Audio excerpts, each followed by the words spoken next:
The E300 gets the most inquiries on our channel. Every single day, people ask, "Do you have an E300 for sale? We want to buy one." It's one of the hottest gas cars on the market. Let me answer everyone once and for all. We don't sell these cars. People assume rebuilt crash cars flood the market, wondering who gets scammed or who ends up buying them. The truth is, you can't even buy ours. All the cars we repair here are brought in by their owners for personal use.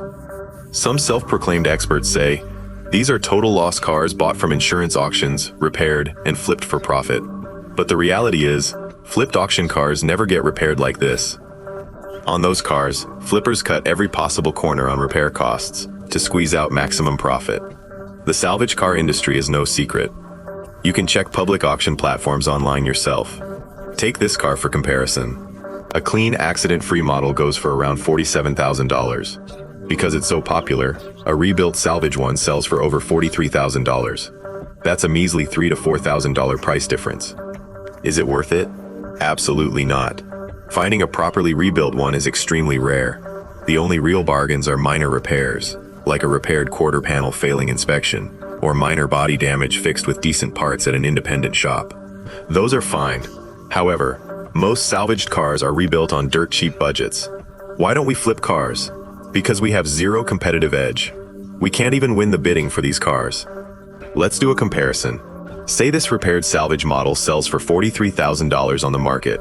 For this damage, my repair budget is $5,700, while my competitor's budget is $2,800. Yet platforms and dealers only set aside a $1,400 repair budget. Can it be fixed for $1,400? Yes. You can fix this for just a few $100. But what about the final quality? Obviously, terrible. Many people know about aftermarket and salvage yard parts. People think salvage parts are cheap. In reality, they come in completely different tiers. A pristine OEM takeoff part, like an undamaged hood, can cost even more than brand new OEM. Why? Because cheap salvage parts are flawed and damaged. If you slap junk parts on it, how can the car be repaired properly? Especially when it comes to chassis damage, which demands the strictest standards. We strictly use brand new OEM parts. Nothing else is acceptable.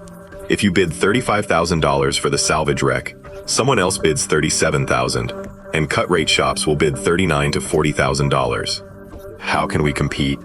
They know they can fix it for pennies and flip it. Morals don't make money in this market. Our shop is packed every day, yet our output is limited. As we continuously refine our craftsmanship, our costs keep rising.